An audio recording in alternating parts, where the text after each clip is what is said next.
This YouTube channel does not promote any violent, harmful, or illegal activities. All content provided by this channel is meant for an educational purpose only.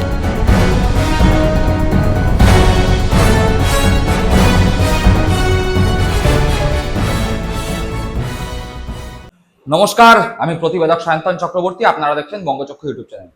প্রথমেই বলি যে আজকের পর্ব দেখে এই পর্বের comment বক্সে অনেকেই আপনারা আমাকে বলতে পারেন পাল্টিবাজ, অনেকেই বলতে পারেন যে ভোটের ফলাফলে সরকার পরিবর্তন হওয়ার সঙ্গে সঙ্গে কি আপনারও পরিবর্তন হলো। অনেকেই আবার বলতে পারেন যে আপনাদের মতো কন্টেন্ট ক্রিয়েটাররা ধান্দাবাজ। যারা এই কথা বলবেন তাদের কাছে অনুরোধ আমি করছি এই পর্বের বক্তব্য জানানোর আগেই যে আপনারা আপনাদের মতামত জানাতেই পারেন। আমি আপনাদের মতামতকে সবসময় গুরুত্ব দিয়ে এসেছি এই চ্যানেল শুরুর প্রথম দিন থেকে। আপনাদের মতামতের ভিত্তিতে আমি আমার এই কন্টেন্ট তৈরির যে স্টাইল হোক, কথা বলার যে বাচন ভঙ্গি হোক, সবকিছু চেষ্টা করেছি প্রতিনিয়ত উন্নত করবার। আর ঠিক সেই জায়গায় দাঁড়িয়েই আপনাদের কমেন্ট আমার কাছে সবসময় গুরুত্বপূর্ণ। তাই এই পর্বের কমেন্ট বক্সে আপনারা যে ধরনের কমেন্ট করবেন আমি মাথা পিছু মেনে নেব, কিন্তু অন্ততপক্ষে তিনটি বিষয় এই মুহূর্তে রাস্তাঘাটে প্রচুর তৃণমূল কংগ্রেস কর্মী, আমার বন্ধু, প্রচুর তৃণমূল কংগ্রেস নেতা যারা আমার পরিচিত, তাদের সঙ্গে কথা বলে আমি 3টি পয়েন্ট এই মুহূর্তে আপনাদের সামনে তুলে ধরতে চলেছি। হ্যাঁ, একথা ঠিক যে এই মুহূর্তে তৃণমূল কংগ্রেস করি বা তৃণমূল কংগ্রেস করব জোর দিয়ে যারা বলতে পারছে না সেরকম কোনো ব্যক্তির সঙ্গে আমি কথা বলিনি। কাদের সঙ্গে কথা বলেছি? যারা এখনো পর্যন্ত এই বাজারে দাঁড়িয়েও যারা বলছে যে আজীবন যতদিন মমতা বন্দ্যোপাধ্যায় তৃণমূল কংগ্রেসের পতাকা ধরে রাস্তায় থাকবে ততদিন পর্যন্ত মমতা বন্দ্যোপাধ্যায়ের সঙ্গে দাঁড়িয়ে মাথা উঁচু করে তৃণমূল কংগ্রেসের পতাকা নিয়ে রাজনীতি করব। আমি শুধুমাত্র সে সমস্ত মানুষগুলোর সঙ্গে কথা বলেছি। আমি রিজু দত্ত বা কোহিনুর মজুমদারদের মতো যারা দল বিপদে পড়ার সঙ্গে সঙ্গে মুখ খোলা শুরু করেছে, তাদের বক্তব্যের সঙ্গে যারা সহমত পোষণ করছে, আমি সে সমস্ত মানুষদের সঙ্গে কথা বলিনি। আমি সেই সমস্ত মানুষদের সঙ্গে কথা বলেছি যারা চৌঠা মের পরেও বুক বাজিয়ে বলছে দলের বিপদের সময়ে দলকে ব্ল্যাকমেল যারা করে তারা দলের কর্মী নয়। এই মুহূর্তে দাঁড়িয়ে যারা মমতা বন্দ্যোপাধ্যায়ের লড়াইয়ের সৈনিক হতে, নিজেদের বুক পেতে বিপদকে সামনে সম্মুখীন হতে যারা তৈরি, আমি শুধু সেই সমস্ত তৃণমূল কংগ্রেস কর্মীদের সঙ্গে কথা বলেছি। এবং সেই কথা বলার মাধ্যমে যেই তথ্য পেয়েছি, সেই তথ্য কিসের ভিত্তিতে পেয়েছি? সেই তথ্য পেয়েছি শুভেন্দু অধিকারীর 3টি কাজের প্রশংসা এই মুহূর্তে কোর তৃণমূল কংগ্রেসের সমর্থকরাও করছেন। এই কোর তৃণমূল কংগ্রেসের সমর্থক বলতে আমি আগেই বুঝিয়ে দিয়েছি যারা এই বাজারে দাঁড়িয়েও মমতা বন্দ্যোপাধ্যায়ের নেতৃত্বে রাস্তায় দাঁড়িয়ে তৃণমূল কংগ্রেস দলটা করার জন্য ইচ্ছুক, যারা এই মুহূর্তে দাঁড়িয়েও তৃণমূল কংগ্রেসের পতাকা নিয়ে মমতা বন্দ্যোপাধ্যায়ের নামে জয়ধ্বনি দিতে ভয় পাচ্ছে না, সেই সমস্ত মানুষদের সঙ্গে কথা বলেছি। শুভেন্দু অধিকারী মুখ্যমন্ত্রী হয়েছে, শপথ গ্রহণ করেছে, শপথ গ্রহণ করার পরে সাংবাদিকদের সম্মুখীন হয়েছে এবং সাংবাদিকদের সম্মুখীন হয়ে শুভেন্দু অধিকারীর মুখ থেকে বেশ কিছু কথা নিঃসৃত হয়েছে। শুভেন্দু অধিকারীর মনে কি আছে সে বিষয়ে, সে তর্কে, সে বিতর্কে আমরা ঢুকছি না। কারোর মনের অভ্যন্তরে ঢুকে জানা সম্ভব না সে কি ভাবছে। কিন্তু যেহেতু সে মুখ্যমন্ত্রী, তার মুখ থেকে যে কথা বেরোচ্ছে সেটা অফিসিয়াল স্টেটমেন্ট হিসাবেই এই গোটা বাংলার 10 কোটি মানুষজন মনে করবে। আমরাও সেই 10 কোটি মানুষজনের মধ্যে পড়ি এবং যাদের সঙ্গে কথা বলেছি তারাও সেই 10 কোটি মানুষজনের মধ্যে পড়ে।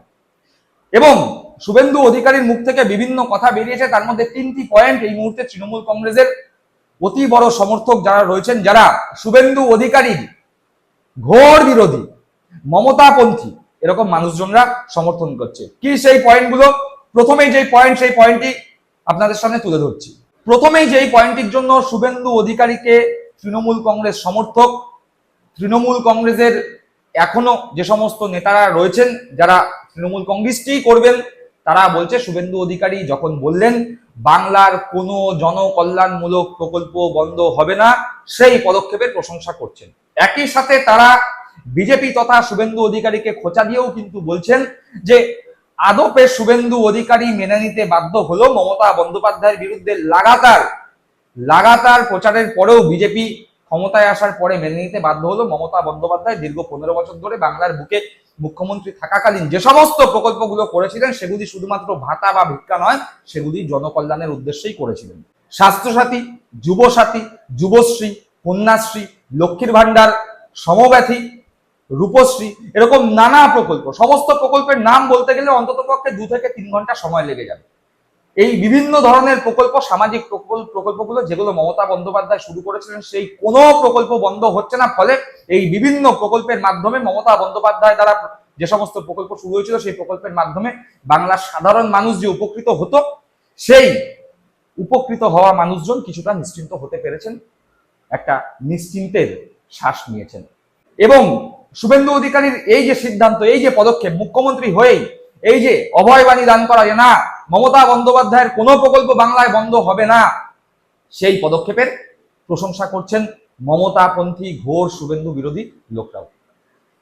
আদপে শুভেন্দু অধিকারী তৃণমূল কংগ্রেসের মন্ত্রী ছিলেন, তৃণমূল কংগ্রেসের সাংসদ ছিলেন, এবং মমতা বন্দ্যোপাধ্যায় যখন এই ধরনের প্রকল্পগুলোকে সামনে এনেছিলেন তখন সেই সিদ্ধান্তের শরিক শুভেন্দু অধিকারীও ছিলেন। তাই শুভেন্দু অধিকারী কোথাও না কোথাও জানেন যে হ্যাঁ, মমতা বন্দ্যোপাধ্যায়ের বিরোধিতা করে লাগাতার তৃণমূল কংগ্রেসের যে প্রচার, সেই প্রচারের বিরুদ্ধে পাল্টা প্রচার করে মমতা বন্দ্যোপাধ্যায়ের সম্পর্কে রাজনৈতিক ময়দানে নেমে বিভিন্নভাবে তাকে আক্রমণ করে, কখনো কখনো আক্রমণের মাত্রা বা ধার বাড়িয়ে মমতা বন্দ্যোপাধ্যায়কে ভোট যুদ্ধে তিনি পরাজিত করেছেন, তৃণমূল সরকারের অপসারণ ঘটেছে। কিন্তু শুভেন্দু অধিকারীও জানেন যে তৃণমূল কংগ্রেসের আমলে যে সমস্ত প্রকল্পগুলো শুরু হয়েছিল, সেই প্রকল্পগুলো যে একেবারে পাতে দেওয়ার মতো না, বা সেই সমস্ত প্রকল্পের যে কোনো প্রয়োজন নেই তা নয়। সে সমস্ত প্রকল্প যে বাংলার মানুষের ভালোর জন্যই তৃণমূল কংগ্রেস সরকার এনেছিল, তা শুভেন্দু অধিকারী অনুধাবন করতে পেরেছেন এবং সেই সমস্ত প্রকল্পকে চালু রেখেছেন। এবং এই সিদ্ধান্তের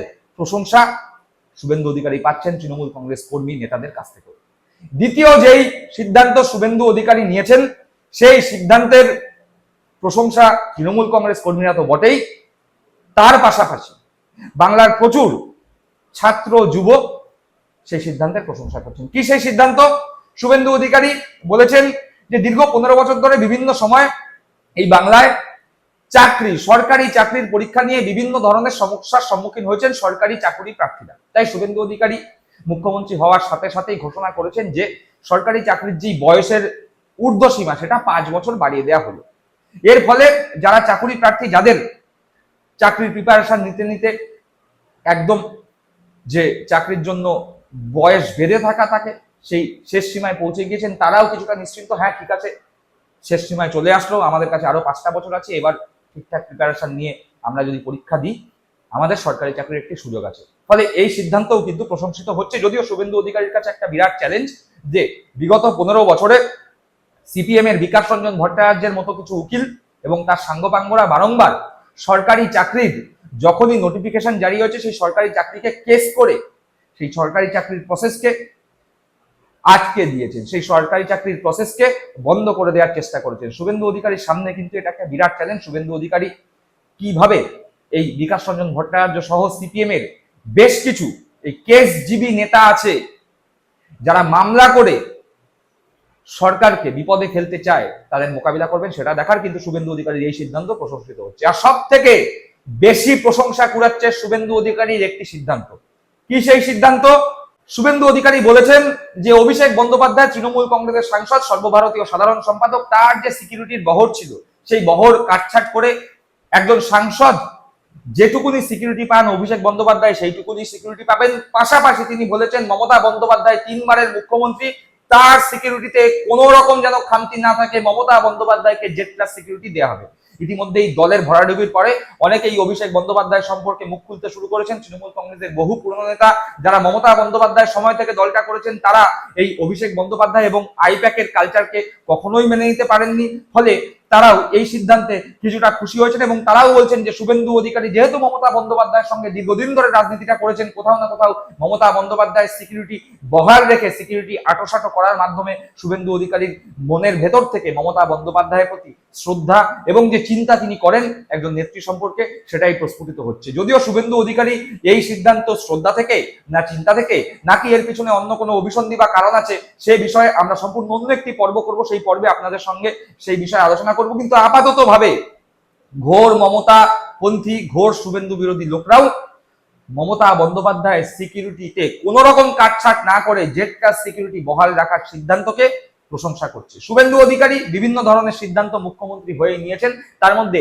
এই 3টে সিদ্ধান্ত, অর্থাৎ চাকুরি প্রার্থীদের যে বয়সের ঊর্ধ্বসীমা সেটা 5 বছর বাড়িয়ে দেওয়া, মমতা বন্দ্যোপাধ্যায়ের সিকিউরিটিতে কোনো রকম কাটছাট না করে জেড প্লাস সিকিউরিটি বহাল রাখা এবং তৃণমূল কংগ্রেস আমলের সমস্ত জনকল্যাণমুখী প্রকল্প চালু রাখা, এই 3টে সিদ্ধান্ত তৃণমূল কংগ্রেসের অতি বড় সমর্থক, ঘোর মমতাপন্থী শুভেন্দু অধিকারীর ঘোর বিরোধী তৃণমূল কংগ্রেস নেতা কর্মী যারা এই বাজারে দাঁড়িয়েও তৃণমূল কংগ্রেস করবেন বলে সিদ্ধান্ত নিয়েছেন, তাদের সঙ্গে কথা বলে এই তথ্যই আমরা জানতে পেরেছি। দর্শক বন্ধুরা, আপনারা কি মনে করছেন এই পর্ব সম্পর্কে অবশ্যই কমেন্ট বক্সে কমেন্ট করে জানাবেন। সকলে ভালো থাকবেন, সুস্থ থাকবেন। জয় হিন্দ, বন্দে মাতরম।